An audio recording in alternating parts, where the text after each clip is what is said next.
कहानी जहां खत्म हुई थी वहीं से शुरू होती है। व्हाइट 444 ने जैसे ही बंदूक उठाई तभी अचानक से धुआं छा गया था और जब धुआं हटा रिमी जमीन पर पड़ी थी, उसे गोली लग चुकी थी। चलिए फ्लैशबैक में चलते हैं। जब ज्ञान भाई ने राइस्टार को बताया कि रिमी को किडनैप कर लिया गया है, राइस्टार बिना कुछ सोचे तुरंत बाइक उठाकर निकल पड़ा, सीधा व्हाइट 444 के अड्डे की तरफ। लेकिन ज्ञान भाई जानते थे कि व्हाइट 444 एक सनकी इंसान है, इसलिए वो भी चुपचाप राइस्टार के पीछे चल पड़ा। अड्डे पर पहुंचते ही ज्ञान भाई देखते हैं व्हाइट 444 ने राइस्टार पर बंदूक तान दी। तभी ज्ञान भाई ने स्मोक ग्रेनेड फेंका और चारों तरफ धुआं छा गया और उसी धुएं के बीच रिमी ने लॉक तोड़ दिया और राइस्टार के सामने आ खड़ी हुई। व्हाइट 444 ने गोली चला दी और वो गोली सीधा रिमी को लग गई। जब धुआं हटा रिमी जमीन पर पड़ी थी, लहूलुहान। राइस्टार घुटनों के बल गिर पड़ा और रोते रोते वो भी बेहोश हो गया। राइस्टार और रिमी का प्यार देखकर व्हाइट 444 की आंखों में आंसू आ गए। वो घुटनों पर बैठकर माफी मांगने लगा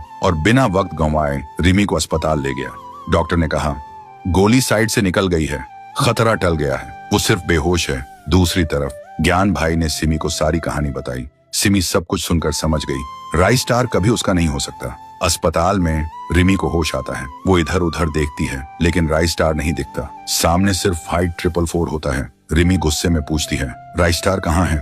उसे शक होता है कहीं व्हाइट 444 ने कुछ किया तो नहीं।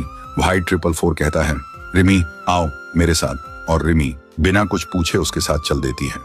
इधर राइस्टार को होश आता है। वो देखता है सिमी के कमरे में है। सिमी उसके पास होती है। राइस्टार गुस्से से बोलता है, रिमी कहाँ है? सिमी कहती है, चाहिए ना रिमी, तो जैसे मैं कहूँ वैसे करना होगा।